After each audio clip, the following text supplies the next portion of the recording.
I called home the day I matched into cardiology. My hands shook as I dialed. The email confirmation still open on my laptop. Stanford Cardiology Fellowship. 3 years. One of 12 spots out of 300 applicants. Hello, Mom answered on the 4th ring. Mom, I got the fellowship. Stanford Cardiology May, going to be a cardiologist. Hold on, honey. Her voice grew distant. Ryan, show me that pitch deck again. The investors want to see the revenue projections, Emma.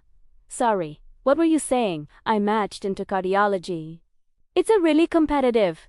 That's wonderful, sweetheart. Ryan's about to do his big presentation for his tech startup. Can I call you back? She didn't call back. I tried Dad that evening. The fellowship is a huge deal. Only 12 spots nationwide? Good for you, Emma. Hey, did your mother tell you about Ryan's app? He's meeting with venture capitalists next week. Stanford guys, actually. Maybe you could introduce him to some people? Dad, I'm in the medical program. I don't know anyone in Neon. Well, you're at Stanford. Everyone knows everyone there, right? I'll have Ryan send you his information. He could really use a family connection. The call ended 3 minutes later. Ryan never sent me anything. At Sunday dinner, 2 weeks later, I brought my acceptance letter. Embossed Stanford logo. Official seal. The whole thing. I set it on the table next to my plate. I wanted to show you all I started. Everyone. Mom clinked her glass. Ryan has an announcement. My brother stood, grinning, 26 years old, still living in the basement, working on his 3rd startup after 2 catastrophic failures. I got into the accelerator program. TechStart Ventures. They're giving me workspace and mentorship. The table erupted. Dad clapped Ryan on the back. Mom teared up. Aunt Susan asked a dozen questions. My 14-year-old cousin wanted to hear all about the tech industry. My acceptance letter sat untouched by my plate. What about you, Emma? Aunt Susan asked eventually, more out of politeness than interest. How's medical school? I finished my residency. I'm starting a cardiology fellowship at Ryan. Tell Emma about the app features, Dad interrupted. Maybe she can use it at the hospital. It's actually a dating app for dog owners, Ryan said. Cold pack me. I picked up my acceptance letter and put it back in my bag. No one noticed. The pattern was older than medical school. When I was 12, I won the regional science fair with a project on heart disease prevention. The same weekend, Ryan made varsity soccer as a freshman. My trophy went in the basement. His jersey was framed in the living room. When I got into UCLA pre-med with a full scholarship, Ryan got expelled from community college for academic dishonesty. The family dinner became about supporting Ryan through this difficult time. My scholarship was mentioned once, in passing, by my grandmother. When I matched into internal medicine residency, Ryan launched his first startup, a subscription box for craft beer. It failed within 6 months, losing $18,000 of Dad's money. The family rallied around him. Entrepreneurs take risks, Dad said. That's how you learn. My residency. You'll be busy for a few years, I guess, Mom had said. I learned to stop expecting anything. Stop hoping someone would ask about my 90-hour work weeks. Stop waiting for congratulations on my first successful diagnosis, my first solo procedure, my first life saved. I learned that Ryan's failures got more attention than my successes ever would. 3 years later, I stood in my new townhouse, afternoon light streaming through the bay windows. 2-story, 3-bedroom, 2.5 bath, historic district, walking distance to the hospital, $925,000, which I'd paid in cash after selling my medical practice partnership shares and bonus structure. Dr. Sarah Mitchell, my mentor and the head of cardiology, ran her hand along the original crown molding. Emma, this place is stunning. And you're only 32 next month. I poured her coffee in my renovated kitchen, white marble counters, professional-grade appliances, custom cabinetry. Turns out cardiology pays well when you work every available hour. You've earned it. That valve replacement you performed yesterday, textbook perfect. Sarah settled at my kitchen island. But you know you don't have to work every hour, right? You're allowed to have a life. I'm building a life. This house is part of it. What I didn't say, I'd stopped going home 18 months ago. Stopped calling every week, stopped sending updates about my career. My family didn't notice the silence. Or, if Ty did, they didn't mention it. The last time I'd driven home for dinner, Ryan was there seeking sympathy about his second failed startup artisanal coffee delivery service that collapsed after 4 months. I'd just completed a complex procedure saving a 16-year-old's life. When I mentioned it, Mom said, "That's nice, honey," and returned to discussing Ryan's feelings about failure. I left before dessert. No one called to ask why. "Have you told your family about the townhouse?" Sarah asked. "No, Emma, they don't ask about my life." I stopped volunteering information. I sipped my coffee. My dad called 3 months ago asking if I could loan Ryan money for his new startup. I said no. He hasn't called since. How much did he want? $22,000. For an app idea Ryan had, something about connecting freelancers with clients, which already exists about 50 different ways. Sarah frowned. "Have you given them money before?" "Over the years, probably $40,000. Maybe more. Emergency dental work for Mom that turned out to be cosmetic. Temporary help with Dad's mortgage that became permanent. Investment in Ryan's businesses that never returned anything. They never called it borrowing. Always just family, helping family." "Did they ever pay you back?" "Never. I'd stopped sending money 8 months ago. Dad had called twice asking about that loan, but I'd let the calls go to voicemail. Both times, he'd mentioned Ryan needed just a little help to get the business going. Both times, I'd deleted the message without responding. My townhouse renovation had cost $67,000. Custom built-ins throughout, bathroom remodels, chef's kitchen, finished basement with home gym.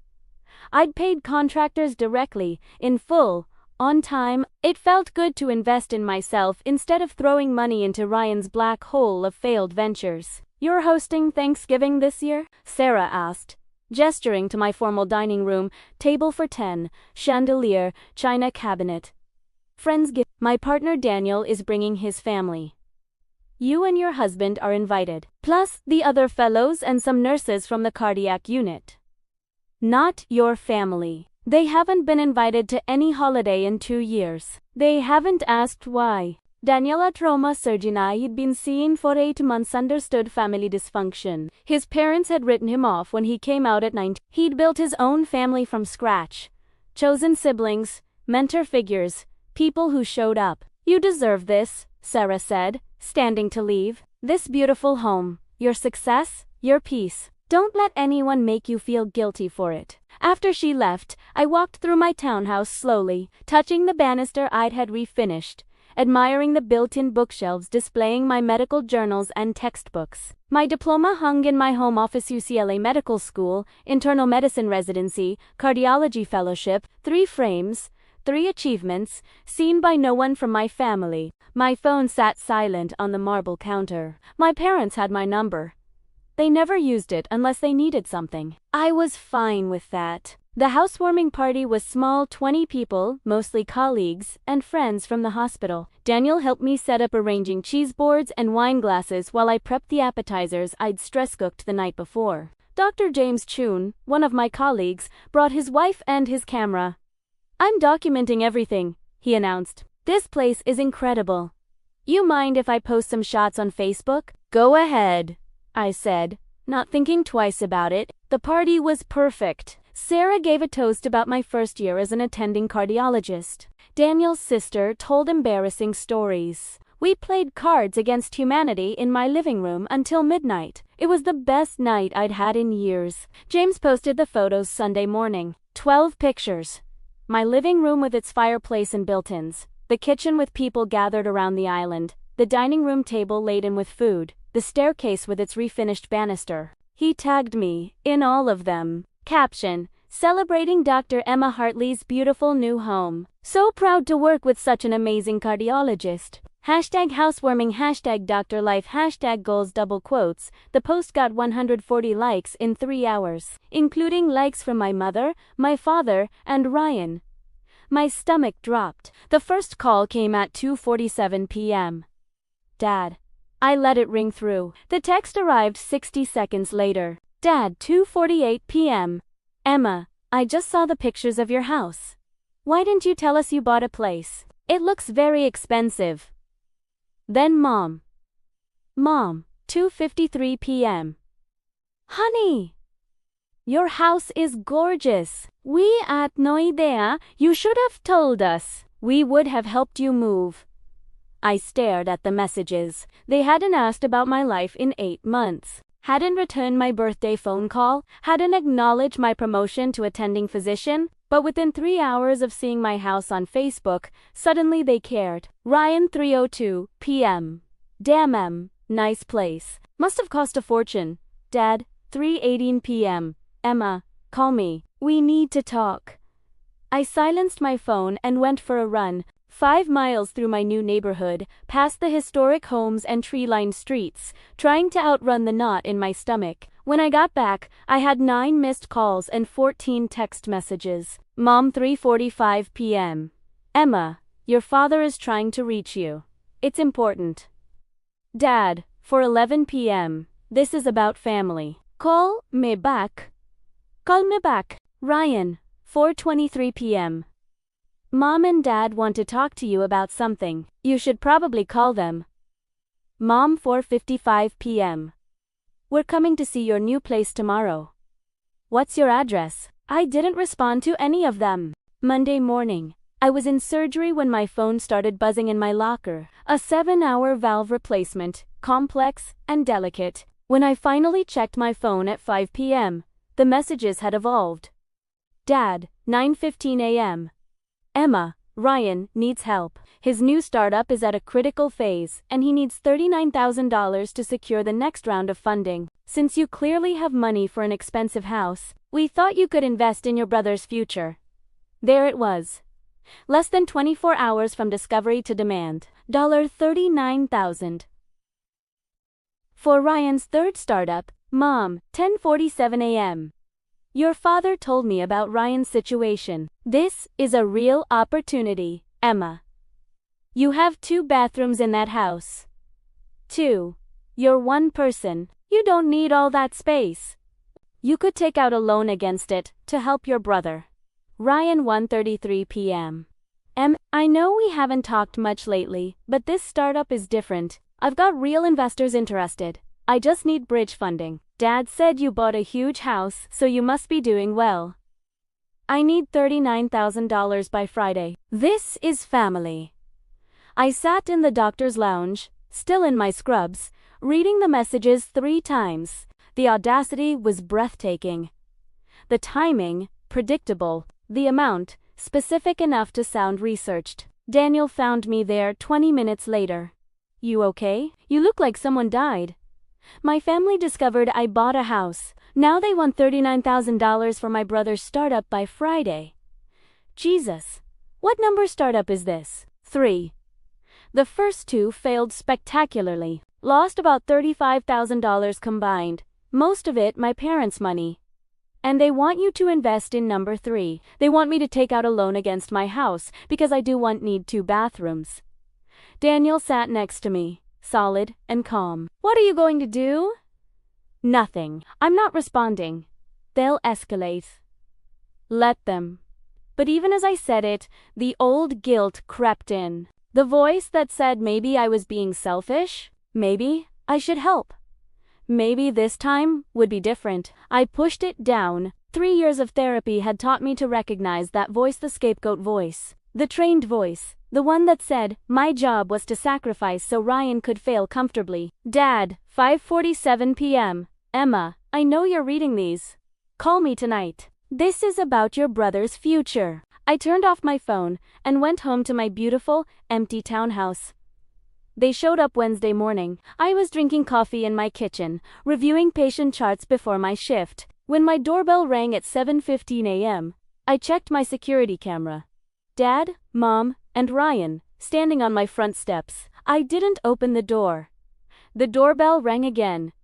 And again. Then, knocking. Emma, we know you're in there. Dad called. Your car is in the driveway.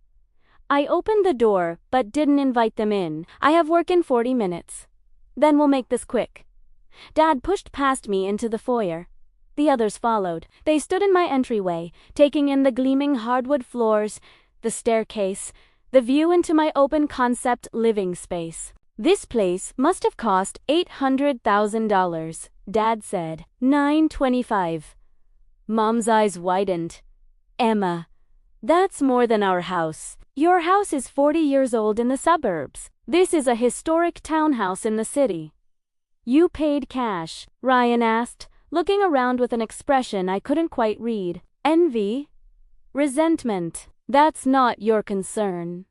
Actually, it is, Dad said, because you're sitting here in your mansion while your brother's business is about to collapse.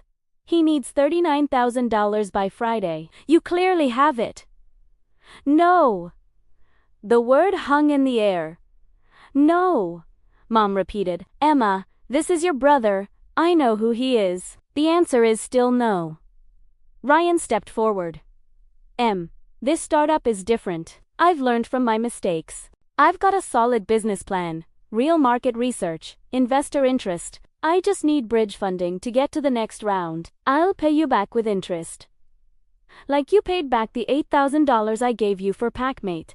His face flushed. That was different, or the $5,500 for the coffee delivery service. Those were investments, not loans. I never saw a dollar back. Neither time. Because they didn't work out. That's not my fault. Exactly my point. Dad's voice hardened. Emma, we're not leaving until you agree to help your brother. You have this enormous house with 2 bathrooms, 3 bathrooms, 2.5. Technically, you don't need 3 bathrooms.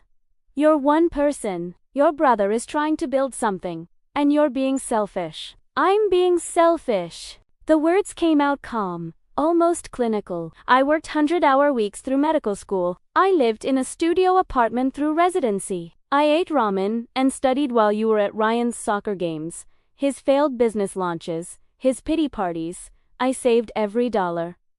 I made sacrifices. I earned this house.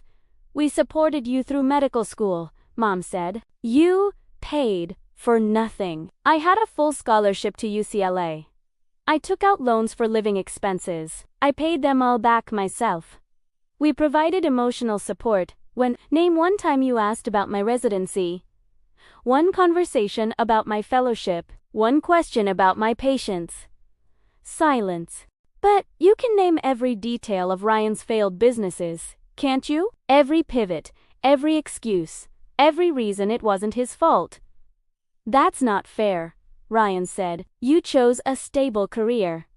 I'm an entrepreneur. It's different. You're a failed entrepreneur living in our parents' basement at 20. There's a difference, Emma. Mom gasped. How dare you? How dare I? What? Tell the truth.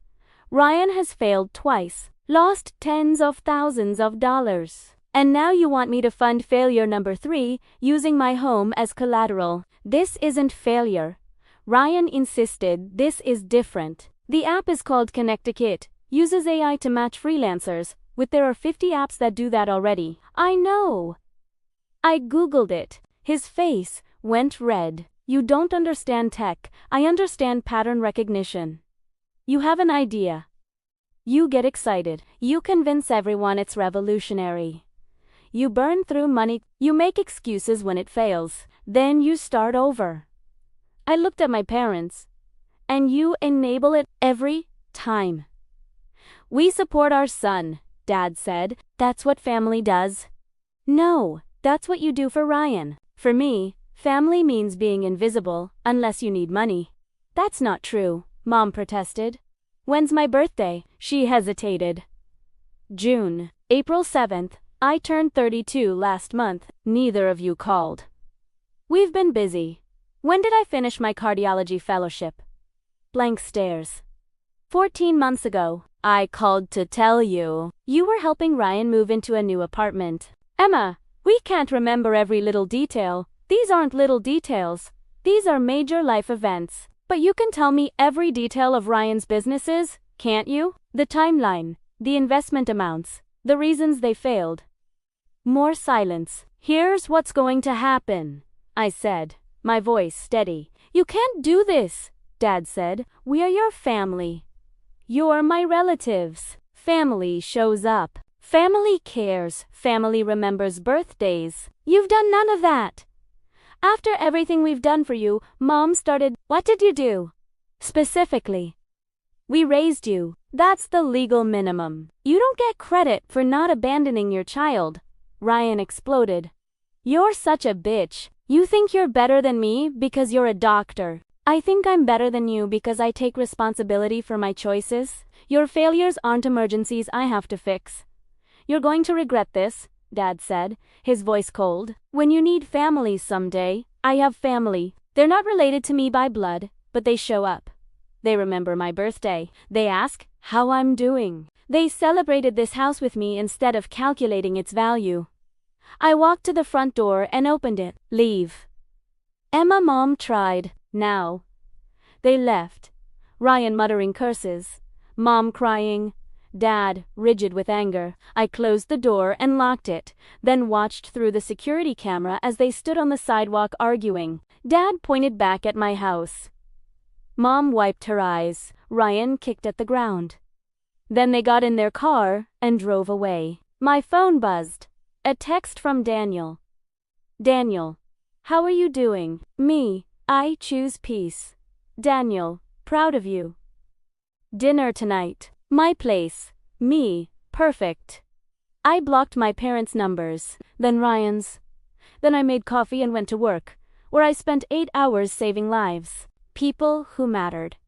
People who saw me. 8 months later, I sat in my backyard garden, a space I'd created in the spring, with climbing roses and a small patio perfect for morning coffee. Daniel sat across from me, reading the newspaper, his feet propped on the chair next to him. Your article is in the medical journal, he said, holding up the publication. Page 16. Innovative Approaches to Valve Replacement in High-Risk Patients. Dr. Emma Hartley, published author. They spelled my name right. That's progress. My phone buzzed a message in the group chat. Sarah had created months ago, Emma's Real Family. Sarah, why night Friday? My place. James, I'll bring cheese. Daniel's sister Melissa. I'm in. Can I bring my boyfriend? Me. The more the merrier. This was my life now. Weekly dinners with Daniel's family, where his mother asked detailed questions about my work and actually listened to the answers. Monthly wine nights with colleagues who celebrated my publications and promotions. A partner who helped me plant my garden and painted my home office and memorized my schedule so he knew when I needed quiet versus company. I'd heard through a former coworker whose cousin knew my aunt that Ryan's third startup had failed. Connect IQ lasted 3 months before running out of money. My parents had taken out a second mortgage to cover his debts and were now struggling with payments. They'd tried to contact me 7 times, using different numbers, different email addresses, even sending a letter to my hospital. Each time, I deleted or returned it unopened. Security had my family's names on a list to not allow entry to the cardiology department.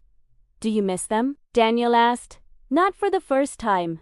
I miss the idea of them, I said. I miss what I wanted them to be. But I don't miss what they actually were.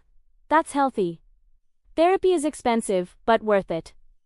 I'd been seeing Dr. Reynolds for 2 years now. She'd helped me understand that the guilt wasn't mine to carry, that Ryan's failures weren't my emergencies, that boundaries weren't punishment, they were protection. My townhouse had appreciated to $1.1 million. I'd received a bonus of $85,000 for my research contributions. I'd been invited to speak at a national cardiology conference. My life was full and rich and meaningful, and none of it had anything to do with my family of origin. Your dad tried to add me on LinkedIn, Daniel mentioned casually. What? Last week. Primera declined. He sent a message asking me to talk some sense into you about family obligations. I'm sorry, don't be, I replied once. Dr. Hartley's boundaries are non-negotiable. Then I blocked him. Daniel smiled. He tried calling my office after that. My secretary is very good at screening calls. I love you, I said. I know. I love you too. That evening we hosted dinner for 8. Sarah and her husband, James and his wife, Daniel's sister and her boyfriend, and 2 nurses from my unit. We ate on my patio as the sun set, talking about everything and nothing hospital politics, vacation plans, the terrible medical drama everyone was hate with. No one asked me for money. No one compared me to a golden child sibling. No one suggested I didn't need 2 bathrooms. Later, cleaning up in my kitchen, I found myself looking at my reflection in the window. 33 years old, successful cardiologist, homeowner, partner to someone kind, surrounded by people who chose me. I'd spent 29 years being invisible to people who were supposed to see me first. 3 years, building a life alone. 8 months defending boundaries I should have set years earlier. You okay? Daniel asked, wrapping his arms around me from behind. Yeah, I said, leaning into him. I'm better than okay. My phone sat silent on the counter. No emergency texts, no guilt trips, no calculations of what I owed. The quiet was beautiful. Somewhere out there, my parents were probably still telling relatives I'd abandoned the family. Ryan was probably blaming me for his failures. They were probably still believing that my success was selfishness instead of self-preservation. But here, in my $925,000 townhouse with my chosen family, I finally understood. Their opinion of me was none of my business. I'd spent 3 decades seeking their approval, their acknowledgement, their love. I'd learned that some people are incapable of giving what you need. That blood doesn't make someone family showing up, does. And I'd learned that the life I built alone was better than any life I could have built trying to include people who did unwant to see me. What are you thinking about? Daniel asked. How I used to believe I needed them to be complete? I said. How wrong I was. He kissed the side of my head. Their loss. My gain. Through the window, I could see my garden, the roses climbing the trellis I'd installed myself, my patio, where I'd hosted countless dinners, my home, which held only love and peace and possibility. I'd saved enough lives in my career to know that survival wasn't the same as living. For years, I'd survived my family. Now, without them, I was finally living, and that was everything.